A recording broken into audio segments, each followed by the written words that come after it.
Bonjour à tous et bienvenue sur Contalia TV. Nous sommes en direct du 63e congrès de l'Ordre des experts comptables. Bienvenue pour ce dernier talk de la journée. William Nahum, vous êtes président de l'Académie. Merci d'être avec nous. Merci de votre accueil. Vous êtes ici pour nous parler de la profession justement comptable à l'international. Alors parlons un petit peu d'abord de la France dans l'IFAC. Quelle est sa place ? Alors, la France à l'international, c'est essentiellement l'IFAC, qui est l'Organisation mondiale des experts comptables, et la FE, qui est l'Organisation européenne. Pour ce qui me concerne, je représente la France à l'IFAC, donc l'Organisation mondiale, depuis 8 ans ou 9 ans. Je l'ai été avec René Ricol pendant qu'il était président, et maintenant qu'il n'est plus président, depuis 4 ans, je suis le représentant de la France à l'IFAC. Mais l'IFAC, ça n'est pas que le board, puisque je suis membre du board de l'IFAC, il y a aussi plein de comités, commissions, etc. D'accord. Alors parlons aussi de la Fédération des experts comptables méditerranéens, qui qui existe déjà depuis 10 ans. Vous êtes président depuis 2 ans. Alors comment elle se porte ?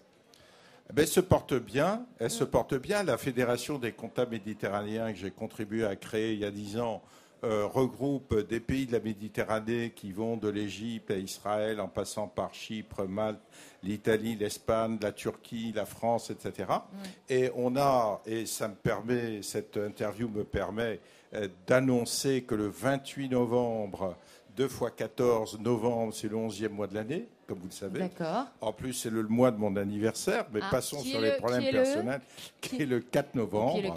Mais le 28 novembre, il y a une grande conférence qui sera annoncée sur le site de l'Ordre des experts comptables sur le rôle des experts comptables dans la constitution, justement, de cet espace économique méditerranéen. C'est évidemment en référence avec les projets du président de la République qui sera invité, ainsi que M. Barroso, et une quantité extraordinaire de grandes personnalités pour nous parler du sens de cet espace économique à créer. Eh bien, en tout cas, on sera tous là le 28 novembre prochain. Vous venez, Sabine ? Bien sûr, c'est formidable, je suis ravi. Je viens, bien sûr. Merci, Sabine. En tout cas, vous êtes très actif, William Nahum, oui, parce que vous avez créé depuis 4 ans l'Académie. Et dites-nous maintenant combien de membres elle comporte. Alors, l'Académie a été créée il y a 4 ans. Aujourd'hui, regroupe 65 000 adhérents dans 25 pays, 25 000 étrangers, 40 000 Français et en gros 20 000 professionnels libéraux et 20 000 représentants des entreprises, du monde universitaire et des administrations pris dans un sens large.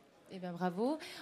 Pour conclure, on peut dire que quand même la profession comptable, finalement, à l'international est très bien représentée, que vous y participez beaucoup.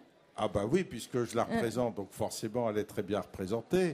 Mais non, je plaisante, mais je crois qu'elle est bien représentée parce que la France, par exemple, à l'IFAC, envoie le 4e ou le 5e plus grand nombre de représentants dans les commissions, etc. Ce qui est assez exceptionnel si on voit l'importance relative des pays par rapport aux États-Unis et à d'autres. Donc je crois qu'on peut être fier. La FE est présidée par un Français, Jacques Potvin, oui. Et beaucoup de Français sont à la FE, au moins une quinzaine, et à l'IFAC, au moins une demi-douzaine. C'est beaucoup plus dur, les postes à l'IFAC, et donc on doit être 6 ou 7 Français qui travaillons dans des commissions, et parfois dans les commissions importantes. Par exemple, René Ricol a été président de l'IFAC, mais aussi on a eu M. Philippe Adhémar, qui a été jusqu'à il y a quelques mois président de la commission des IPSAS, qui sont les normes de l'administration, des administrations, des gouvernements, etc. Et c'est un sujet extrêmement important parce que tous les pays du monde maintenant font des bilans. La France a fait son premier bilan il y a juste 1 an, et donc elle a adopté les normes IPSAS. Donc ça va être un travail très visible et très positif. Bon, écoutez, en tout cas, merci beaucoup, William Nahum. Vous revenez quand vous voulez sur Contalia TV. Avec grand plaisir. Et à très bientôt. À bientôt. Au revoir.